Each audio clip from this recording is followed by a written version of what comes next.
Hey, what is up YouTube? This is the Merman Master coming at you guys from the Team Time Riders YouTube channel today with another video. I didn't think that the Elemental Hero deck profile would be enough, so I thought I'd do an extra video just in case. I didn't really go into too much detail on it before, but now I plan to go into a lot more. The video, of course, is going to be utilizing your Hero Extra deck to the best of your abilities. Now, playing this deck, this specific Elemental Hero deck is a very, very kind of tough challenge for some people because it flies in the face of the way that a lot of people normally play, not only the hero decks that are topping right now, but also those hero decks which are sort of focused on the older stuff. My deck plays very, very differently, and you'll utilize a lot of the hero fusions in probably different ways than you would in a normal situation, due to the sheer fact that you can get these guys out so often. In some senses, these Jade Infusions are not only good options to go for, but sometimes they might even be your best option. What do I mean by that? I mean that, if you're staring down a specific field, maybe the option to go into a Flame Wingman or something else to end the game, or a Thunder Giant, might even be a better option than special summoning one of your Omni Heroes. So I'm going to go through all of the different situations for each one of these hero cards and show you different situations where you can use them. And I'll start off showcasing to you guys different plays that you guys can do and the really, really cool things about some of your heroes. So without further ado, guys, let's get into this. So starting out, of course, you see on the top here is Flame Wingman. And Flame Wingman has two of his separate guys. It's the Shining Flare Wingmen, which you see right here. I run them at 2 in the extra deck because they're easier to summon than Flame Wingman himself. And Flame Wingman is an excellent card. It and its counterparts are excellent cards for game closeouts. What do I mean? Basically, when you're at the end of the game and you need to really bring home the bacon, so to speak, you want to summon one of these guys, because they can beat over any monster, doesn't matter if it's normal or special summoned, and inflict damage equal to that monster's attack in the grave. The important thing is that monster has to go to the graveyard, cannot go anywhere else. If it goes to the Banish Zone, if it goes to the Pendulum Zone, you're not going to get that damage inflicting. But the important thing is, Flame Wingman itself, very, very good card, utilized with Skyscraper to get over more powerful monsters and inflict a lot of damage. If your opponent's playing a deck that has a lot of big monsters, you're going to want to have Flame Wingman come out during a time when your opponent's got lots of big monsters and when they don't really have too much back row to back that up. Back row is a very, very troublesome issue for this deck, and there's not a lot of hero fusions that are specialized in dealing with back row. If I wanted to run something like Wild Cyclone for the evil heroes, I have discussed in other videos that you can actually tech in a couple of copies of Dark Calling to utilize other heroes in your grave that you don't already use with Miracle Fusion and give yourself a little bit more extended reach with the deck. But Elemental Hero Flame Wingman itself is a very, very versatile card for just sort of those game closeouts when you can, and for beating even over defense position monsters that your opponent's trying to protect their life points with. It's not as good as piercing damage, but it still does quite a lot. The Shining Flare Wingmans are even better for that, and these are the ultimate game closeout kind of guys. When you're at or near the end of the game, you're going to want to bring in your Shining Flare Wingmans because those guys are the big guns. They have exactly the same effect of Flame Wingman to deal the attack power of the monster they destroy in the graveyard's damage to your opponent's life points. So, if you're attacking over a Blue Eyes or something like that, you're going to inflict whatever the difference between your attack monster and the Blue Eyes attack point, as well as the Blue Eyes attack point in the graveyard. So the difference is that these guys also gain attack power equal to the number of monsters with Elemental Hero in their name times 300 points. And so if you've got like 5 heroes in your grave, that's 1,500 points. All of a sudden, Elemental Hero Shining Flare goes up to 4,000 attack. You beat over any monster that's in attack position, you're going to automatically deal 4,000. Which is a ton of damage. So this is an easier way to get over those like Blue Eyes cards and different things like that, and excels in such a situation. Very, very cool card, and definitely something that you would have to run at 2 in the deck. Now, moving on to monsters that excel in different types of situations. Now, a lot of people have talked about people going into defense position and how to deal with monsters that sort of get past that. And one of the things that you have to do, or one of the things that you do have to know, is how to utilize the maximum possible efficiency for that. So these guys right here, I think, are monsters that excel dealing with monsters in defense position. Plasma Vice and Dark Bright both excel extensively because of their piercing damage, while Rampart Blaster can attack while in defense position, effectively creating a wall that your opponent is kind of forced to respond to before they do anything. Its errata really hurt the card a lot. I don't even know why Konami did that, and I would invite them to consider re-errataing the card. Its errata as it stands right now makes the card even more unplayable than its original effect, which I did not think was too possible, but nevertheless, it is a very cool card, and it does allow you to get Burstinatrix and Clayman out of your hand and into the graveyard where they can do more. But Elemental Hero Dark Bright and Plasma Vice excel as both offensive and defensive monsters. And Elemental Hero Dark Bright in particular, I like to summon a lot during the first turn. He's a very good first turn card because you can have him in attack mode or you can have him in defense mode. If your opponent destroys him either by battle or card effect, he's going to go to the graveyard and he's going to pop one monster that your opponent controls. So, assuming that you're not dealing with a deck that is going to go crazy with negates and stuff like that, I'm talking like on a purely casual perspective. This deck doesn't really have, it's kind of, in order to get the consistency enough to summon Jaden's fusions, you give up a lot of the first turn kind of board building that is so common with decks nowadays, but you also give a lot of the second turn board breaking because while you generate like a crap ton of advantage in this deck, there's some decks out there you just do one card and you can just build an entire board off of a single card in your hand. And as many people who have played during this time will tell you, Elemental Heroes are not, they don't do that kind of stuff.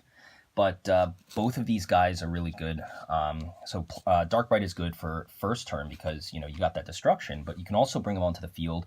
You can bring both of these guys onto the field as they excel during defense position sort of combat. And because of them excelling during defense position combat and inflicting piercing damage, that can be really effective for deterring your opponent from putting things in defense mode. And Plasma Vice also has an extra effect in attack mode where not even once per turn, you can pop a monster that your opponent controls. Speaking of attack position and destroying monsters, I also want to join in Thunder Giant to this kind of thing. These are going to be the guys that you want to play when you want to destroy monsters on the field. Plasma Vice and Thunder Giant both destroy monsters by their own effect during your turn, and Dark Bright destroys when it goes to the graveyard. You notice all three of these monsters have Sparkman as one of their materials. So it's the kind of, combination of the sparks in this situation that facilitate monster destruction. And, you guys see it in all sorts of different aspects of these cards, but they're very good. And you can be surprised at what you can just sort of take out. Thunder Giant and Plasma Vice can also ditch things like Shadow Mists, Necro Shades, and even get you searches or specific cards to the grave to activate Miracle Fusion. So the discards are not all bad, but you use them, you utilize these guys for both destroying defense position monsters by battle and destroying monsters by card effect.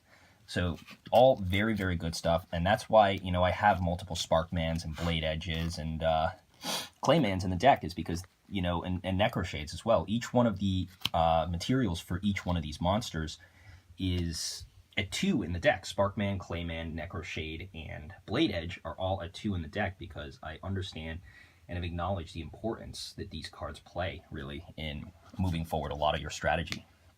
Now, moving on to some of your other cards, and these are going to be the Wildheart Fusion monsters. Wildheart is another very important part. He's not as important as a Sparkman because monster destruction is very important, but each one of his guys serves a vital role in this deck. Elemental Hero Wild Wingman allows you to discard a card to destroy any spell or trap, and is the only spell or trap removal in the monsters outside of Elemental Hero Stratos, so that's incredibly important. He's got a slightly lower attack power at 1900, which I would have liked that attack power to be a little bit higher given what he does, but you know, beggars can't be choosers in this situation, and I'm very happy that, you know, Wild Wingman exists in the first place. His fusion materials are kind of weird. He's the only one of the Wildheart fusions that fuses outside of, you know, that fuses into one of the original guys, like with Avion. But it's still a very, very good card for trying to remove back row. And another thing is that, like Plasma Vice, his effect is also not once per turn, which is very, very important to note. As long as you've got cards in your hand and as long as you've been gaining advantage, you can ditch a whole bunch of stuff, pop some pendulum zones, and basically try and make your opponent have to resort to top decking in order to respond to you. And I mean, sometimes with decks these days, all it takes is a top deck to turn the game around, but it's like getting your opponent down to that point is an accomplishment for heroes in and of itself. So that's what you want to use this guy for. These two guys also are very, very interesting. Necroid Shaman, first and foremost, is a monster destroyer, but as I mentioned in my other deck profile, he actually serves a very, very vital role, especially against decks that have battle phase protection, particularly against direct attacks. Battle Fader, Swift Scarecrow, lots of stall decks run different things like that. And what Elemental Hero Necroid Shaman does, you destroy a monster and then you're required to special summon one from your opponent's graveyard, even if it's the same monster that you destroyed. But you bring it to the field, you destroy the monster, and then you can special summon something from your opponent's graveyard. And this is actually really good versus these kinds of decks because it means that instead of doing a direct attack, you can attack into one of their monsters on damage. If you've got another fusion monster face up, like the aforementioned Plasma Vice or Darkbright, you can inflict piercing damage over that monster, especially if you special summon it in defense mode, still be able to chip away at your opponent's life points despite everything. So Necroid Shaman is super good, and its destruction effect is on summon, which was an extreme rarity for, you know, I think it was like 2004, 2005 when this card got released in Elemental Energy. Or whatever, Enemy of Justice, I think it was, that card got released. An extreme rarity. Last Wildheart Fusion I'm going to discuss is Wild Edge. This is one of my personal favorites. It took me a while to get the ulti first ed. Once I did, I was like, heck yes, going all in on this. Wild Edge is amazing because it has the ability to attack everything your opponent controls once a piece. With scapegoats being like super popular nowadays, some people who are, you know, having trouble with their fields, you know, they may activate a scapegoat to protect their life points. Or I actually use this guy extensively during Pendulum format to get around that stupid loop with Astrograph Magician. You just keep attacking and you keep attacking and you keep attacking. And no matter how many times they summon the Astrograph Magician, every new summon that they make is still a monster that you can destroy. This is also really, really good against Burning Abyss monsters, assuming that they don't ditch Farfa on you, which that is a common situation that does occur. You can just keep attacking into their Dantes. You're at 2,600 attack, so you know, you get over Dante, you can crash with Beatrice if it's in attack mode. You can, you know, you can get over almost all of their dudes, and any of the Burning Abyss monsters they summon from the graveyard, you can just keep attacking until everything's dead. And you know, before the Beatrice was a thing, this is what I used to do a lot with Wild Edge, was just keep attacking into my opponent until their life points, or until all of their monsters were gone. And then, you know, you can do other plays past there, but this is really good for beating over established fields and can be a borderline game ender if you have your opponent sort of special summoning a whole bunch of stuff in attack mode, or they assembled a full field and you can ditch an Honesty Neos from your hand, boost the guy up to 5,100, and then just beat over everything. And, you know, inflict like 2,500 points of damage a piece. Like, you're set to roll. So really, really good card. Now, moving on to some of the lesser used heroes. One of the ones that I want to discuss about first is going to be, of course, this guy right here, Elemental Hero Steam Healer.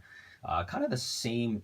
He's one that doesn't really have, you know, sort of a niche, because any time that you could summon Steam Healer, usually Flame Wingman is the better option to go, because dealing damage, overhealing, as well as a higher attack power is often beneficial. So Steam Healer doesn't come out too often because usually there are better options, but it does still have the ability to gain you back life points. And if your opponent's running some kind of burn deck or something like that, and you can beat over like an Inspector border or some crap, like this can also be very, very good. Steam Healer definitely is something that a lot of people might be, that they might want to cut, but I recommend the card in here. Just because it can come up. It has the ability to come up. Steam Healer is only one of the 3 Bubble Man focused fusions, and I'll show you the other 2 here. Mudball Man and Mariner. The Bubble Man fusions are by far the worst, and I don't say this lightly. I really do like all of them, but that's why Bubble Man is only in here at 1, is because you want to increase the chances that you go for your Sparkman fusions and possibly like your Wildheart fusions, but you want to decrease the opportunity for going for your Bubble Man fusions. And so these guys here are just very, very specific use kind of monsters. And besides for Steam Healer, Mudball Man is a non-effect monster. It's only got, can't special summon by fusion. Special summon Mudball Man in defense mode, and he's a 3,000 wall. And you can wall lots of different things, but with card effect destruction so common nowadays, it's impossible for this guy to remain on the field beyond turn 2.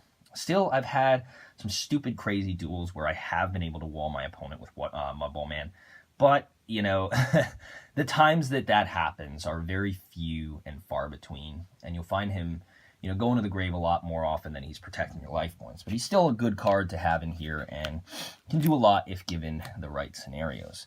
Mariner, I like to talk a lot about Mariner because he used to never come out in my deck, but ever since Skydive Scorcher became a thing, I find myself going into Mariner a lot more often. I realized with a boosted powered monster with whatever that card is called, Honesty Neos, you can get him up to 3,900 attack power, and when you control a face down set card, he can attack directly, and that's super good, especially if you need to close out a game and your opponent's got like a Spirit Reaper or something. That's just an example of something that they could conceivably have on their field that would prevent you from attacking directly. Probably a better example would be like VJM the Cubic Seed. Against Cubic decks, they can kind of like battle wall you. But this guy is just, this guy's very good for getting around your opponent's battle stuff. And you will have enough spell and traps that you would conceivably be able to set something for this. Still, I wish it just attacked directly because it has very, very low attack power. But Konami, I think, felt the need to install these insane, inane, crazy restrictions on these heroes.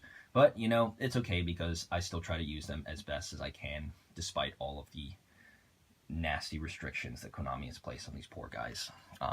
But still a very, very good card. Funny thing is, a fact is that there was one duel where I used this with Get Your Game On and an Honesty Neos. He boosts himself up to 7,800 attack points. And so I attacked for 7,800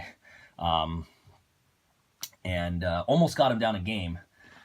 He had 200 life points left, but unfortunately he was able to come back, do a OTK with the Cyber Dragon deck, get over my Mariner, and that was that. But it was still a lot of fun while it lasted, and I just thought it was a very funny kind of scenario. You can't quite do game with him. You can do game with Wildheart, but not with Mariner. Mariner's got, under that he's got 200 attack less.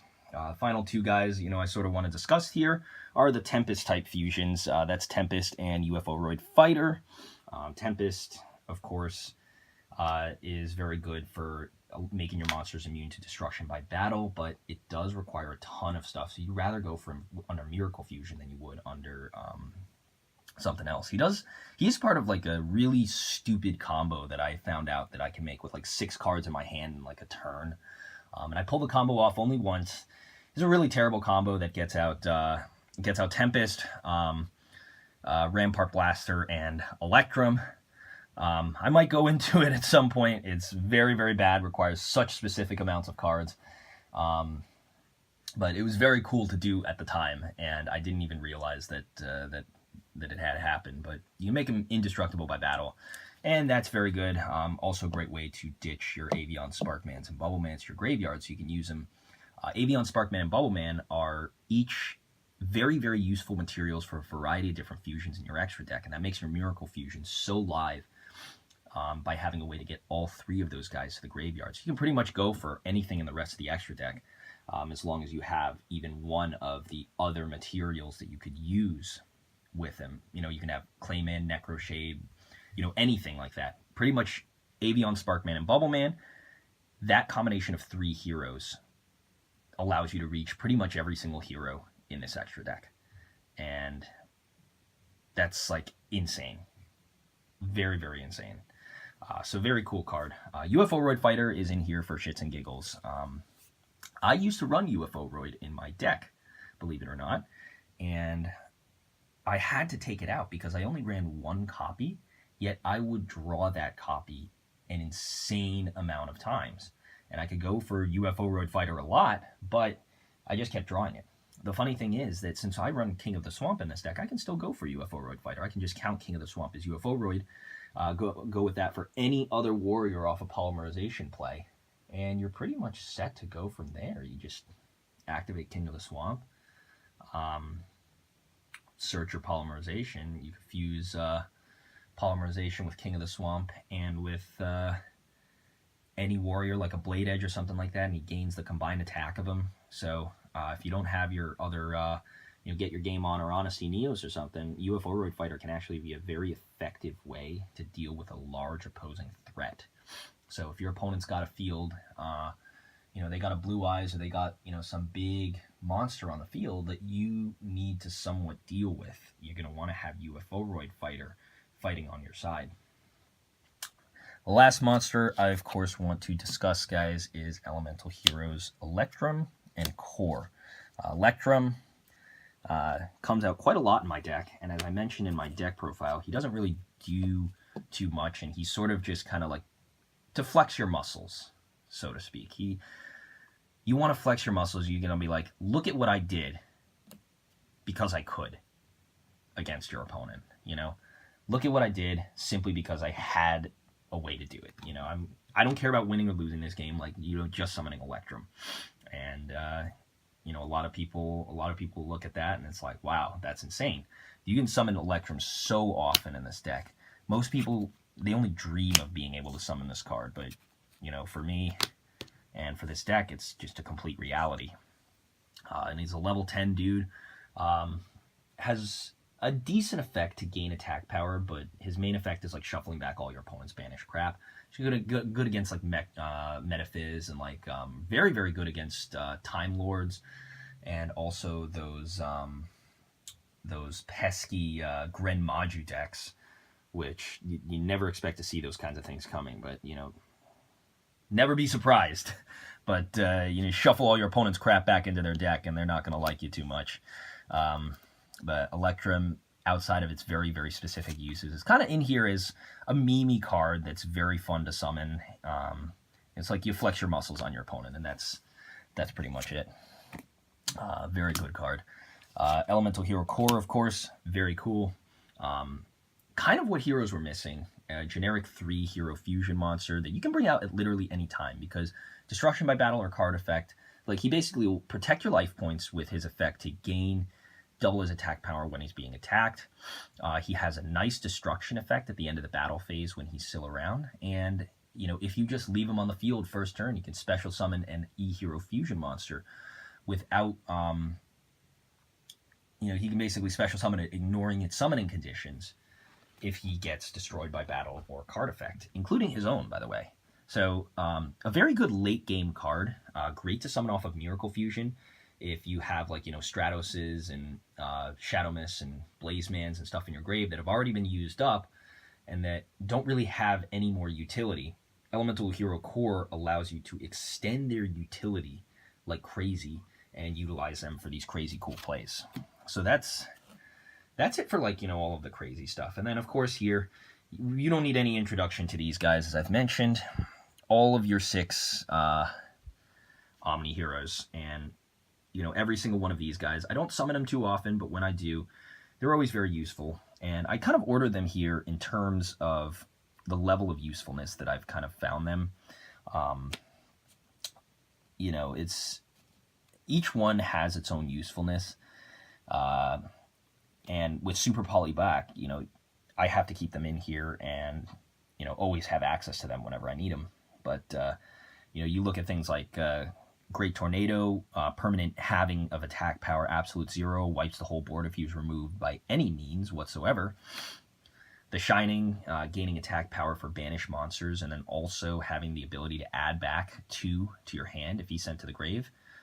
That effect will miss timing. Gaia can let you pretty much get over any monster, but he does target. Nova Master, giving you a +1 withdraw when he attacks and destroys a monster by battle. And Scurried Out, just having a very, very good typing with Dark.